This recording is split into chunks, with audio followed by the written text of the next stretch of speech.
Welcome to our continuing series, Evenings with Sraddhalu. We have touched upon work, Jnana Yoga, Bhakti Yoga, but there's still much more. So please continue with this.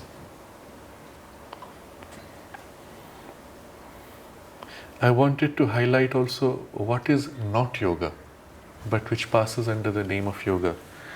Much of the confusion today in popular vocabulary is coming from the new age confusion which is all over the world.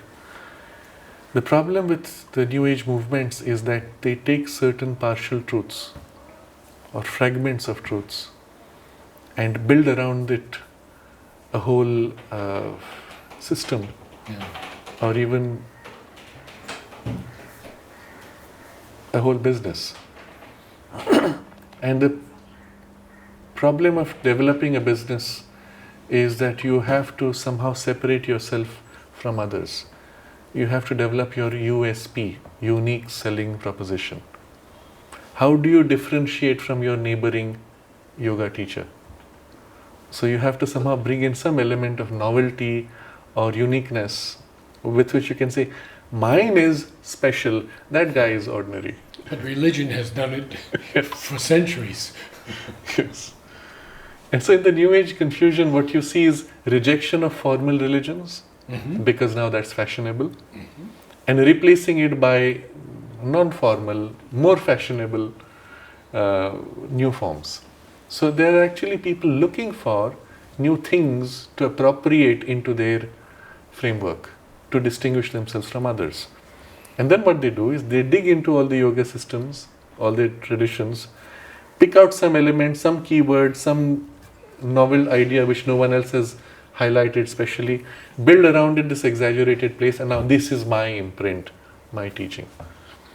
Sometimes even to ridiculous extents. In the US there's a whole a very popular school of yoga, we'll call it, called Bikram Yoga.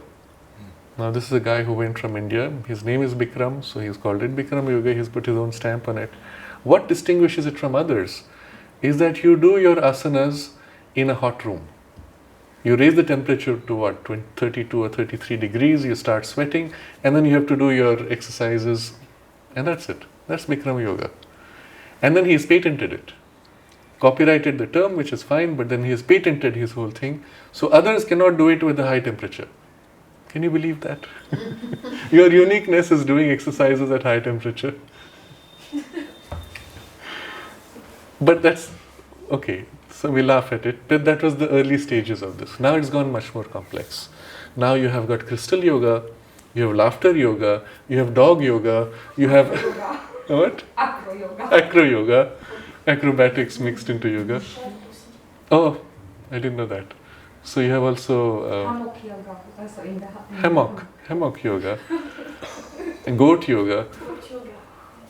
What is dog yoga? Putting dog into special postures for his good health. What is crystal yoga? Well, using different kinds of crystals. And laughter yoga, well, you laugh for half an hour or whatever. But what is it making it yoga? If you ask yourself the question, why did they attach the word yoga to laughter, crystal, dog or whatever? What did they think when they used the word yoga? They just latched on to a currently fashionable term. People are looking for yoga. Here, I give you yoga, it's called laughter yoga. To make money. Well, to run your business, but why did you call it yoga? See, if you go to the root of the word, in its origin, it was a means of entering in relation with the divine, union, yoga. How through laughter are you going to enter into union with the divine? And if your laughter yoga is not going to lead to self-realization, then it's not a yoga, very simply put. But what has happened is the word yoga has now been perverted to mean healthy exercise, or now associated also with healing. So crystal yoga is used for healing. It's not going to lead to self-realization, but it's used for healing. Or the asanas are used for good health. And so when they use laughter yoga, it's for good health. If you laugh half an hour every day, then it increases blood circulation, it increases vitality, you feel good, your heart is in good condition, and you can do medical tests to prove it. So you've done laughter yoga for so many minutes every day for 2 weeks, well, your blood pressure has dropped, you're a happier person. That has nothing to do with yoga. So unfortunately, the word itself has been so badly abused now, you've lost all relation to the original sense of it. But it's commercialized. It's totally commercialized. Especially yoga retreats nowadays. Yes, so now, A place where it's a lot of yoga retreats every Yes. week, and it has nothing to do with the true practice. yes, They want to have a spiritual experience, so then they provide on a plate yoga. but it's not even thought of as a spiritual experience. When they do yoga retreats, all you're doing is you will spend a few days of concentrated activity of some good health, de-stressing, healing, or feel good, if nothing else. So the easiest way to build a large movement and a large following is to create some mechanism in which you do good, be good, feel good. And everybody is happy to join that. So I just, in reference to one of these movements in India, it's a very, very popular movement. What is the primary teaching? Well, every morning you have to do whatever exercises which the founder has formulated, which is their distinctive trademark stamp, which is only taken from an existing combination of asanas and pranayam. You do that, and now you have a guru, and you are initiated, you are given a certain authority now to teach others and make money in the process. And it's like a pyramid scheme. You teach so many and they teach so many, and you get a cut of their money. And you wonder, what's it about? If you have not given as your objective the awakening of the spiritual consciousness or becoming conscious of the self, it has nothing to do with spirituality. It's a powerful social movement or an effective business model, good for increasing good health, making people aware that there is something more to life than just mundane values. You want to feel good, that's a good step already, but it has nothing to do with spirituality. A good friend of ours attended Deepak Chopra's retreat, $5,000 a person. And what do you come back with? He said it was all right. And I attended a couple of times the Deepak Chopra 21 days meditation. And I would always try to listen, focus and concentrate, but I would never get any results of it. And there are 21 days that's for free, and then of course you pay in case you want to continue and listen. So at best it gives you some de-stressing, it gives you a little bit of knowledge, it gives you a little bit of medical Strong benefits, mantra. feel good, good health, etc., which you can follow through. So everybody is moving into the space where they want to pretend to be teaching or assisting spiritual awakening, because that's what out there people are interested in. Except nobody is really interested in the spirituality. They are interested in the feel good which is associated with spirituality and the de-stressing which comes with spirituality. So you feed them that and you call it spirituality. The result is the idea of spirituality itself has been so badly abused. So I asked somebody, do you meditate regularly? And the response was, yes, I practice 20 minutes of yoga every day. And I said, well, what I was talking about was different. You know, meditating, do you have some relation with the divine of any kind? I do pranayam, but it has nothing to do with that connection with the divine in itself. And this important thing for us, why I'm bringing this up, is for us to be clear that what makes it spiritual or not. Unless the practice is intended to lead to an awareness of the divine presence. And how do you know that? Well, eventually it should lead you to self-realization, if nothing else. A realization of the self within, or the realization of the divine presence around, whatever form it takes. If it doesn't take you to that, then it is not yoga. If it does not awaken in you the spiritual consciousness or awaken you to the spiritual consciousness, it's not a spiritual practice. Repeating mantra is one of those. So there are, again, it's become fashionable. I want a mantra. Why? Well, because everyone's doing it. So I need a guru mantra, because in the tradition you are supposed to be initiated with a mantra that a guru gives to you. So can I have a guru mantra, please? So and so gives you a guru mantra. First of all, in the original tradition, when the guru gave you a mantra, he put his own spiritual power into the mantra. By dwelling upon it, you were plugging into that power to lead you eventually to a realization of a spiritual kind. But when somebody, just because now I am the guru and you paid me $5,000 or whatever or less, I give you the mantra, what have I put into it that I had? Nothing.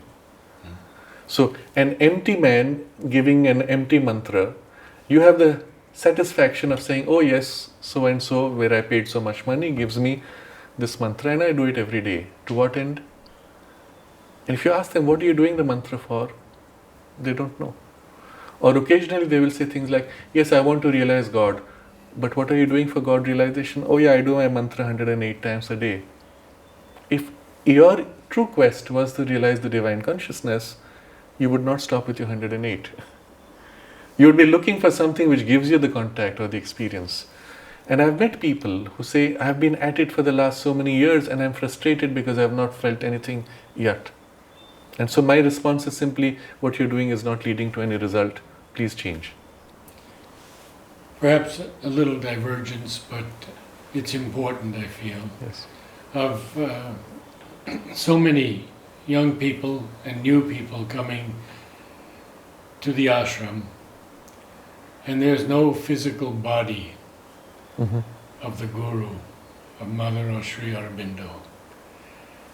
How do they approach? Yes. It does make things more difficult initially. If a person comes, does not have a clarity of what is the form of the practice, and does not have the capacity or discrimination to actually read Sri Aurobindo's writings or the mother's writings, and to be able to understand from it what is the form of practice he has to take, it can create a bit of a barrier in the beginning. But on the other hand, if their intention or their call was genuine, it's because they have already felt a contact with the presence of Sri Aurobindo and the mother. If that has been there, whether they understand or not, they will find their way, because that contact will lead them through. If that is not there, they've come with the idea that, oh, Sri Aurobindo Ashram, and therefore somehow I will get the teaching. They want classes, and they're not going to get that easily. Then sometimes they are satisfied with some little patchwork of limited understanding. There were people who I know had lived in the ashram for about 20 years, and then suddenly they heard in some lecture someone say that if you have not reached your psychic being, then you have wasted your life. And the person says, okay, now what is the psychic being that Sri Aurobindo is talking about? What can I do to find it? After 20 years of being there, that they had this, because they heard this word and they realized something had to be done, which they have not got. So if you have not got a real point of contact with their presence already, then one can be a bit confused initially if you cannot take the trouble of reading and assimilating on your own. If there are people that you come in contact with who are able to help you to get that understanding, it's a help. But otherwise, mostly what I find is people feel good in the atmosphere. They are happy to be here, and somehow, because it's so nourishing spiritually as an atmosphere, they're happy to just be in the space. Auroville is a broader framework. The requirement of a dedicated spiritual practice is not placed there by the mother. It's much more a space of actualization, and so the requirement is to be a willing servitor of the divine consciousness. And again, the question should be asked, being in that space, are you consciously trying to serve the divine? Most people are not. They're busy doing what they're familiar in doing. But if they made that little bit of effort to ask before taking a decision, what does the divine want of me, or what would the divine want of me? Even if it's my mind's best understanding as a starting point, all the problems of Auroville would be very quickly resolved. Because You made an attempt to link to that. And the same problem in the ashram. If your whole purpose for being there is to be practicing the integral yoga, then at the very least in your day-to-day decision making, you should be making reference to the mother. What would she want me to do? And even if it's your mind's projection, as a starting point, it's good. Eventually, the very fact that you make that effort to reach out to her will create the link, and she will give you the insight. And if you're sincere, you will know that what you thought was not the best, but the insight was given. So somewhere that question of sincerity and that first point of contact is extremely important. If it's there, they'll find their way. Of that we are assured. In Aurobindo, Mother did say, but if they don't know about the yoga, so she was quite clear that one should have some understanding of Sri Aurobindo and Mother. Yes. To even be in Aurobindo. Yes. In the way she formulated it to Huta, at some point she said, and it's quite far-seeing and even radical in the way she formulated it. She said, when I leave my body, there will be no Sri Aurobindo or Mother, there will be only the divine truth. Meaning even the personality of the Mother and Sri Aurobindo is not important for her. What is important is that you relate to the divine in whatever form, aspect, personality that you feel naturally drawn to. Of course, for us it's obvious to feel it in relation with the Mother or Sri Aurobindo. But even if you don't have that, it's okay. It does not matter. But that you should have that relationship is a necessary starting point. So the sad thing for me is, having been here for so many decades and not having read or attempted to read Sri Aurobindo's guidance on the practice, so many in the ashram chose to learn meditation from other systems, and sometimes systems which are contrary in objective to the integral yoga. So many from the ashram, it was fashionable for a while, about 20 years ago, they went to practice Vipassana. Vipassana as a Buddhist practice is very useful for a particular development of separation of the mind as a witness from the senses, separating the mind from the body, from the emotions, and even to some extent from the thought. But the goal of the practice is, having made that separation, to stand back from the mind and to extinguish it in order to attain to a nirvana that disconnects you and dissolves your separateness from life. The problem of that practice is, fundamentally, it is contrary to the objective of the integral yoga, where we want to realize a divine consciousness to be able to bring it into life. We want to be able to quiet the mind in order to transform and divinize it. We want to be able to separate our consciousness even from the physical senses, emotions and thought, in order for that consciousness now to be able to go beyond its mental limits, to open to the higher self, to be able to bring those into these. So as a practice it is contrary in objective, but many people who took that practice had some practice of meditation, where having stayed in the ashram for decades, they had nothing, or they had not learned or bothered to learn.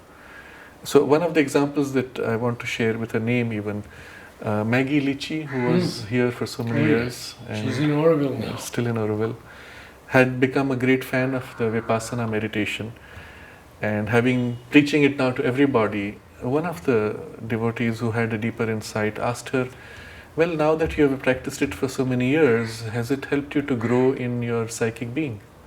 Has it brought you in contact with the psychic presence?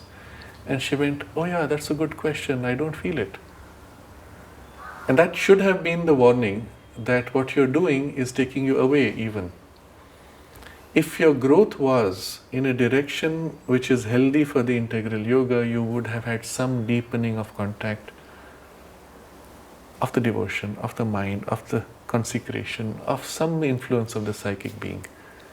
If rather there has been a drying up and an increasing withdrawal and a distancing from life in a way that is unhealthy, then you should know that that practice is not commensurate or aligned to this. So I take this as an example because they did not bother to read Sri Aurobindo, where Sri Aurobindo has given detailed explanation for how to meditate with the objective of the integral yoga, with the whole rationale of the practice and specifics of the meditation process itself, describing all the variations of the practice, and it's all there. People have not bothered to read or put into practice. And so these are sad things, but possible because we do not have a formal framework in which you are shunted at one end in an assembly line, now do this, now do this, now do this, and you will reach. So Sri Aurobindo takes pains to articulate 3 exceptional features of the integral yoga. And the first of these is that there is no fixed process or method, which people take to mean no process or method. His highlight is on the fixed. It is not fixed. There are processes, there are methods, there are stages very distinctly, but they are not fixed because you're developing a multifaceted immersion in the divine. So depending on your nature and the starting point of your nature, one of these might be highlighted in the beginning or another, or you may go through an alternation between 2 or 3 aspects of the growth, because we are a multidimensional being and the integral yoga wants an integral transformation. So all these facets have to be taken up to whatever extent convenient, but they may undergo shifts in prioritization. So it is not a fixed sequence or a fixed method, but there are methods, there are sequences, and there are definite stages or steps and directions of the sadhana, and that is ignored. Unfortunately, the people who most promote these wrong ideas are precisely the ones who don't do the practice, and that has led to confusion in the public. So this was an important point I wanted to bring into our discussion here, since we are in the last few sessions we've been describing many of these wrong ideas in practice. Aligned to this is also the question of fasting. In many practices, as well as yogic traditions and spiritual traditions, a lot of importance is given to fasting as spiritual practice. Mother was very clear on this. She said it may be good for health, but it is not a spiritual requirement. You can fast all you want, it will not bring you closer to the self. It will rather destabilize your nervous system. In destabilizing your nervous system, there is a momentary separation of the subtle body from the physical body, or a partial separation, which may give you a high of energy, which may awaken in your mind a sense of great clarity, because now the dullness of the body is somehow separated and you are more freed from it. And in that state you may feel good, but also you may feel spiritually exalted. But essentially it has destabilized your nerves. Now if you try to hold that higher consciousness or engage in life with it, you'll find your emotions, your thoughts, and even your health unbalanced. And so you may make that partial separation for a particular access, but it's not in itself healthy or stable. But if you combine it with a certain practice, or use it only as an initial purification for your physical health, for a deeper spiritual practice, it can be an help at best. But in the process of the integral yoga, that kind of clarity of consciousness would be attained by the means of the yoga itself, and not by artificial methods of this kind. For certain body types, it may be helpful for a while, and that's all we can say, for health reasons. But for spiritual reasons, it is advisable not to destabilize.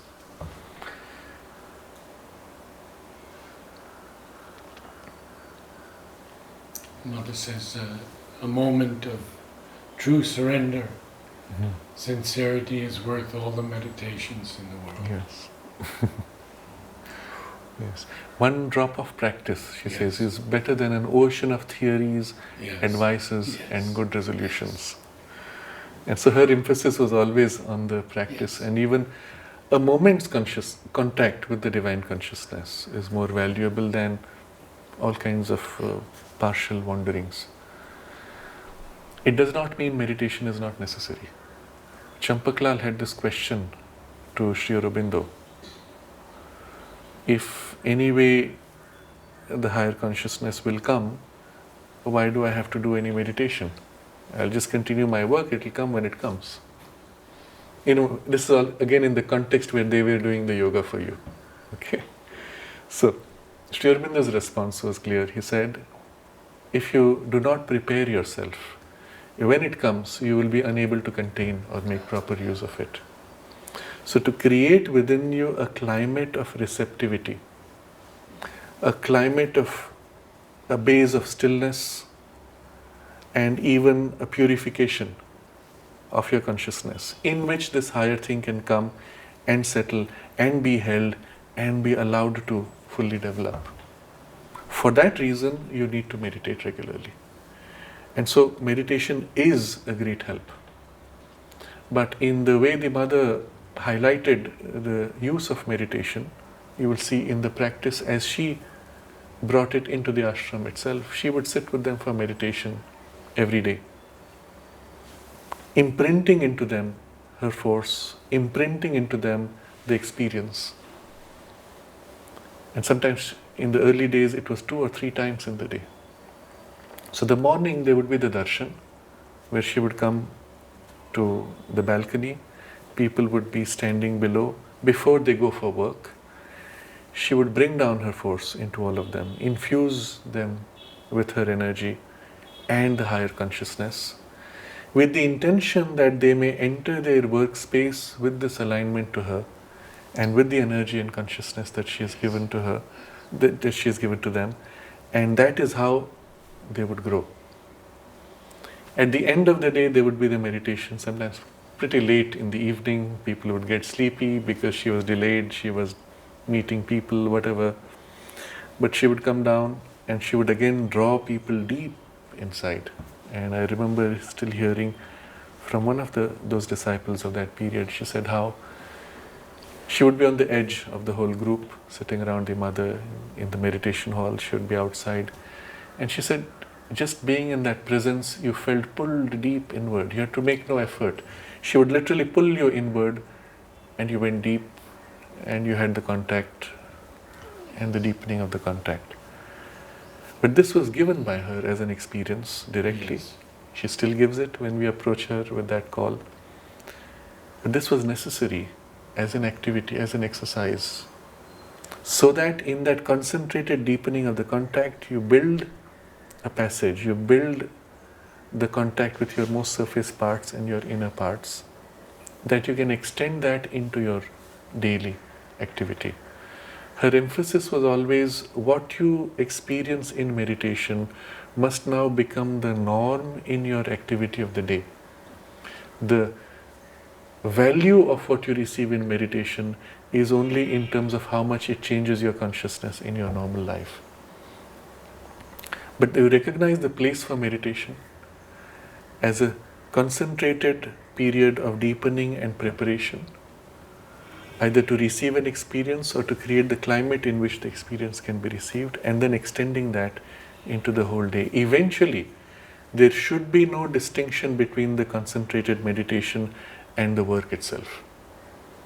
And at that point, your work will be your meditation with eyes open. You do not need to close your eyes anymore. Whether it is done for the purpose of purification, to receive and hold, or whether it is even done to deepen and manifest what you hold, what you receive within, but it would be done in the midst of activity. This being the goal eventually, people have misrepresented this as saying work is the meditation. The work does not become meditation unless you do it with this effort, which means already to bring your work to some level of depth of consciousness, you must have practiced deepening your consciousness, for which you need meditation.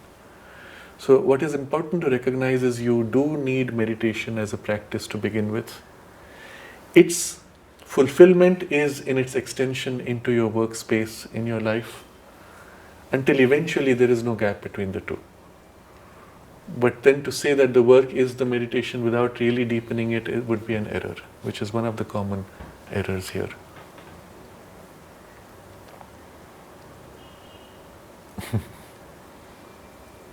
I believe I mentioned my experience on the balcony before. Please share it again. No, share it again. Yes. In those days, there weren't so many of us, and we would stand beneath Mother's balcony, And we would know the moment she began to look at us. And every single person knew that. There was no question. So one day, I always used to stand beneath her feet. That was my place. And I was looking at her with my hands folded, and suddenly she knocks me 3 feet back. And her eyes burn into my chest like spinning diamonds.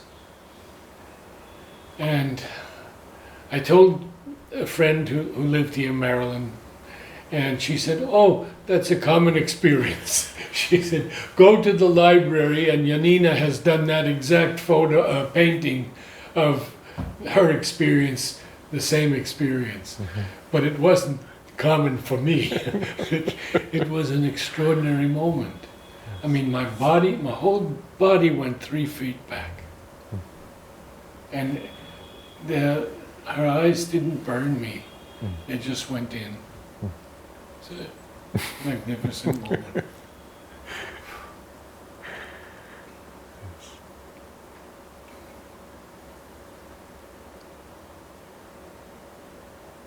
So we've discussed work, jnana yoga, bhakti yoga, meditation. What else would you offer today? If you read Sri Aurobindo's synthesis of yoga, you will see how he formulates the framework of the integral yoga as having 3 legs, so to say, like a stool on which the integral yoga is sitting. So karma yoga, bhakti yoga and jnana yoga as the base, because all 3 can be practiced in the midst of activity of life. Upon that, the stool itself, the base, is the purification of consciousness, which these 3 lead to on all 3 parts of our being, which makes you ready for the integral yoga for proper, which is the yoga of transformation, of self-perfection. And that is 6-fold in its practice. And without going into the 6 of them, the first requirement or the first facet of the practice is building the base of equality. And if you take this as your practice even initially, it can assist even in the purification or make it complete. And that would be a worthwhile effort. It means that whatever may happen externally, somewhere within one remains unaffected. So at first, when you read the 2 chapters on equality, he discusses how one gets to that point. And initially it may be a stoic resistance to not react. But after a while it gives way to a real sense of equality, a real sense of separation of the surface and inner parts, until eventually the true equality is experienced in the influence of the presence of the self, where the part of you within remains unmoved, unaffected, in spite of whatever may happen on the surface. But reading those chapters, taking this as an immediate practice in life, on the basis of the karma, bhakti, jnana form that one may be oriented to, would be a good starting point. I'd like you to speak a bit about love for the divine in the context of all of these aspects. Yes. If you see the way Sri Aurobindo structures these 3, karma yoga, jnana yoga and bhakti yoga, he starts with karma yoga, shows you how far it goes, and it can't go much farther beyond that point. And then he takes up jnana yoga, which he shows goes a little further than karma yoga, and then comes the bhakti yoga, which goes to the culmination which even jnana yoga cannot take.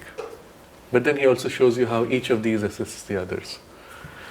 But the bhakti yoga, the essence of the bhakti yoga is in the love for the divine and in the self-giving that the love leads you to inevitably. If you understand the nature of love, if you introspect and try to find out what it is that makes you feel love, or what it is that makes love love, or what it is that love is flowing towards, it's a very interesting exploration and introspection. The error is to stop with the first point of contact when the love reaches out. And it may stop at a form, or a thing, an object, an idea, person. But if you pursue the introspection to see where it is really settling on, you will see it cuts through the form of the person, or object, or idea, and goes to something much deeper. It's as if it is trying to go all the way to the inmost soul of the other. And in the same way, if you look at the origin of the love within you, you may find it comes from your emotions, or from some idea, or from some activity. That's only the surface appearance. If you continue the introspection, you'll find it goes deeper and deeper, until at the depth of it, it fades out of your normal range of awareness. And if you can still follow it, it goes all the way to your inmost soul in the psychic being. So you realize, as a phenomenon, as an experience, love's roots are in the part of you that is divine, and it flows to something in the other which is essentially divine. And obviously, therefore, the movement itself, although it may have so many emotions and ideas and forms associated with it, if you go to the quality of love in its essence, you will find it is something which is also essentially divine. Not belonging to emotions, not belonging to ideas, not belonging to forms or activities. It fills them because it is divine. It can fill any of them or all of them. When it fills them, it makes them worthwhile. But in itself, it is none of these.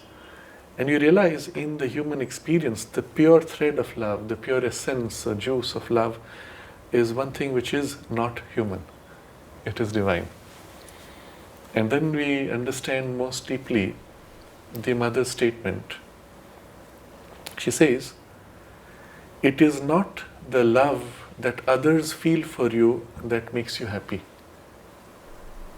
It is the love you feel for others that makes you happy." Yes. And first insight you have. You see, everybody goes through the phase of infatuation, teenage, or even later in life. Somebody is in love with you, or you are in love with somebody. But if somebody is in love with you and you have no feeling, it's a pest. It's bothering you. Come on, give it up, get rid of this. But if you feel love, even if the other person doesn't reciprocate, you have the high of the love. Okay, we discount all the exaggeration of the emotions and the vital mixture and all that. But the point she makes is, it's not what comes from others to you, it is what grows out of you that is making you happy. And then she explains why. And the same statement goes, "For the love that you give is the love that you receive from the divine, yes, who loves eternally and unfailingly." Yes. Yes. In other words, what you're giving out is only what you received from the divine, which passed through your psychic being. It was never yours to begin with. And your psychic being was only the link point or the mirror or the vehicle in which the divine love could be received in some human vehicle or receptacle, from which it could glow out and spread into the human space of life and experience. And it still has its origin in the divine love, who loves eternally and unfailingly. And that's the reason why in our experience of love we feel the sense of eternity. Oh, my love is forever. Also the sense of unfailing. I will never betray that which I love. Of course we always betray, it always fails because it got mixed into all these things. But the true love is that which comes from the divine, and its only receptacle which is pure enough within us is the psychic being. And from there everything that reflects and pours out is mixed and goes into mixed forms. And when you look at the world through this vision, you realize that at the core of it all is the psychic spark, the mother says. You look at an atom, there's a psychic spark. You look at a grain of sand, there's the psychic spark. You have anything that exists is supported by this tiny bit of the divine light as a psychic spark upholding.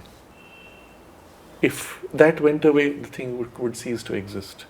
Because the divine presence supports it, the point of contact of that presence is the psychic spark. And in the evolution within us, that psychic spark has organized itself become more and more conscious, more and more organized into itself, until it becomes a psychic being and even a psychic personality. And everywhere, in everything, it is the psychic spark which is the point of receptacle or the point to receive, resonating with the divine love. So you look at the big picture of the universe. From the Divine Mother, the divine love pours into the whole universe, filling everything. But the only point within every object that can receive the divine love is that psychic center, that psychic spark.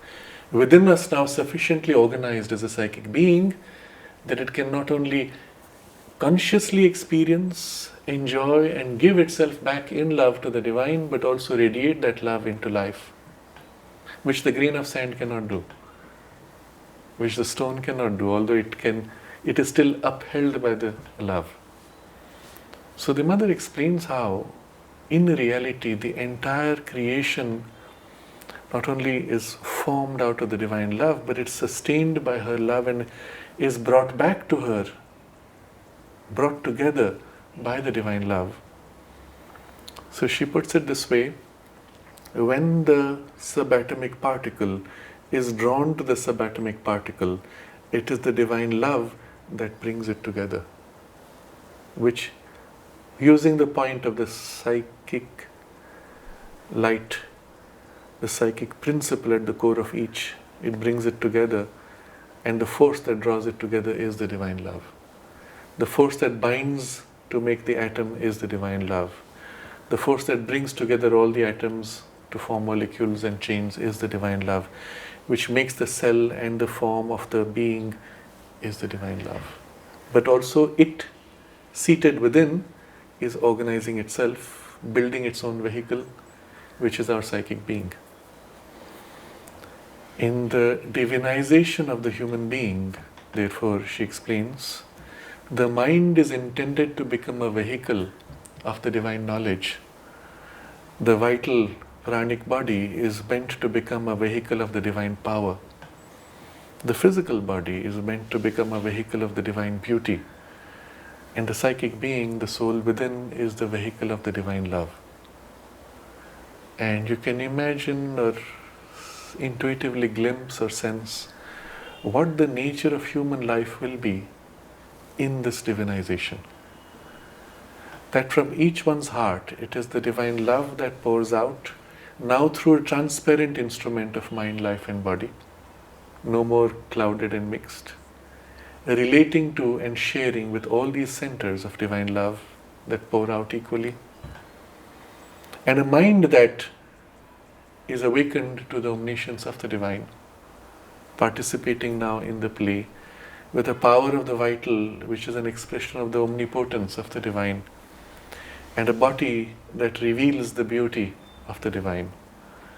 And that is a glimpse of the nature of the divine world that all this struggle of evolution is growing towards. However long it takes, everything is pointing towards this, and therefore it is inevitable, sustained by the divine love in everything, pushing us gently, persistently and inevitably to this divinization and the overt revelation of the divine. We have We can a close few on minutes this. left. I would like to ask you to speak on two lines in Savitri. Bliss made the world not a blind nature force, and calling the adventure of consciousness and joy. Could you speak a bit on joy and bliss? Yes.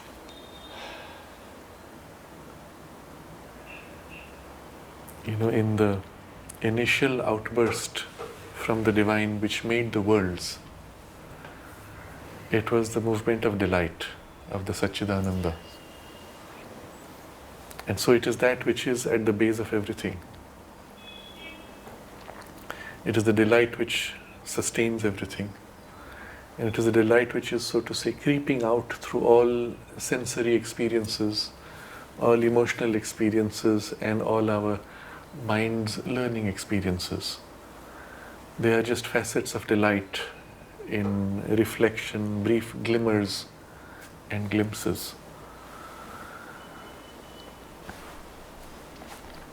And so the whole purpose of this life is to share and participate in the divine delight.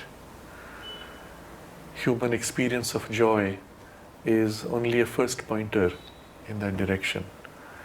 But in the human experience, we have also the accompaniment of the negation of the emotions. Sri Aurobindo explains how the positive feelings or the positive experiences push us towards the divine. The negative experiences, the sadness, unhappiness, pain, suffering, point us to the fact that whatever we have experienced is insufficient. So if you didn't have the opposite experience, you experience joy and you can say, I am happy enough, I don't need anything else. And then comes the negative experience, the unhappiness, to tell you, that happiness you had is not yet it. It's not sufficient. Here I am to prove it to you. And so now you seek for a deeper, more lasting, more true happiness. And so it's as if there are two goads. The positive goad is pushing us towards the divine. The negative goad is pointing out at each step that whatever you have is not it. There's something more you have to get to. So, in the Veda, it is a description of the bright mother and the dark mother who nourishes the soul, which is like a baby. It suckles the milk of the white mother and the milk of the dark mother, and through the duality of the experience grows to this eventual awakening to real delight, which has no more the duality. Everything is color and shade of delight only. But what holds it together, what makes this possible, is the underlying divine love which embraces the whole universe and draws it back to her. In the traditional formulation of this, the image is not so much of the Divine Mother, but of the highest personality of the Divine, that is called Sri Krishna. And the root of the name itself, Krishna, is this power to draw together. See, in popular understanding, Krishna and the name Krishna is associated with dark. Krishna is also the word used to describe black color. Yeah, the dark god. Yes, so they will say, oh, Krishna, because his skin was black, so he was called Krishna. No, that's the wrong understanding. You have to go to the etymology. The Krish root is also the root of akarshana, attraction. So the power of attraction is the characteristic of Krishna. Because the black color absorbs light, as if attracts or absorbs light, it is also called Krishna as a color. A color which absorbs light is Krishna, but in this case it is the power of attraction which is being highlighted. So Sri Krishna is the aspect of the divine who is so attractive to everything in the creation that even the glimpse of that is enough to move your heart to forget everything else and want only that. And the flute is his call to remind you that he is there waiting for you. So in the symbolism now you can see how beautiful it is. You, as the gopis, the human souls, are lost in the routine and rut of life, which is represented by their cow herds.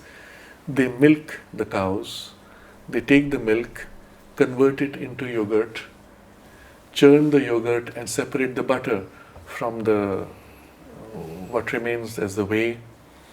Then the butter they melt to make a ghee, which is the highest form of clarified consciousness. So you see, the whole activity they are participating in is transforming consciousness step by step, but in normal evolution, until it reaches clarified mind, awakened mind, okay, ready for divinization, but not yet it. And they are lost in that routine of the rut of the unconscious yoga of nature. And Sri Krishna plays the flute. And in the story, these are each gopis, a human soul. They are doing this work, and suddenly they hear the flute, and it is so haunting. For a moment, they are mesmerized, and they forget what they are doing. And sometimes they're holding a pot and the pot slips from their hand and falls. And then when the flute stops, they say, what happened? We were mesmerized, we were lost. They forget who they are. But after a while, when the flute comes repeatedly, they recognize that it is a call and then have to find the source of it. So now they lose interest in all these things and they start looking for the source. And even if they know it is Krishna, where is he? And he's hiding behind trees.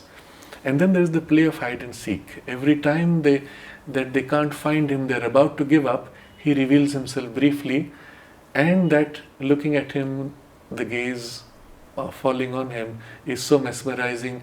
Again, they are moved. They experience the delight, the bliss of self-loss, and then he hides again. And now they are restless because having experienced that, nothing else is interesting. So they have to pursue and pursue. And every time they're about to give up, he gives them a glimpse. And you can see the whole journey is a symbol of human evolution, now awakened. I know there's something more to this life, but I don't know what it is. And I start searching, but I have lost interest in the mundane. And then I have a glimpse, and each time I try to grab it, it vanishes. And so each time I go a step further. But increasingly, he becomes more and more familiar and more revealed into the forest, drawn into the forest. Now, again, if you look at the Sanskrit language, because of the multiple usages of it, symbolic, essential etymology, you are going to the forest. In the forest, vana is the word used for forest, but vana is also the word for delight. So it's as if from the surface regions where the delight is not known, you are in the divided consciousness, you are being drawn deeper into the experience of the true delight of the divine. And only when you have gone deep enough that you have gone beyond the dualities, you meet Sri Krishna in the clearing which is at the center of the forest, in the oneness of it all, the center of the world, of the consciousness itself. There you can meet him. And of course all the souls, all the gopis are there. Each experiences him uniquely. Although he is one, each experiences him as if playing only with her. So you have the dance which is described under the moonlight, where he is dancing. Although he stands at the center and they are dancing around him, he becomes multiple and dances with each one at the same time uniquely. And so this is the relation of the human soul to the divine in the revealed divine relationship, where with each one of us there is this uniqueness of the relationship, and yet he transcends them all and is at the center of the whole play, always directing the play. The play is his manifestation of his delight, and each one enjoys it uniquely. And they dance under the moon here representing again the delight, the soma, the nectar of immortality which pours from the moon in this play of delight, and we share in the immortality of the divine revealed. That's the vision on which we should meditate, perhaps. Thank you. Thank you.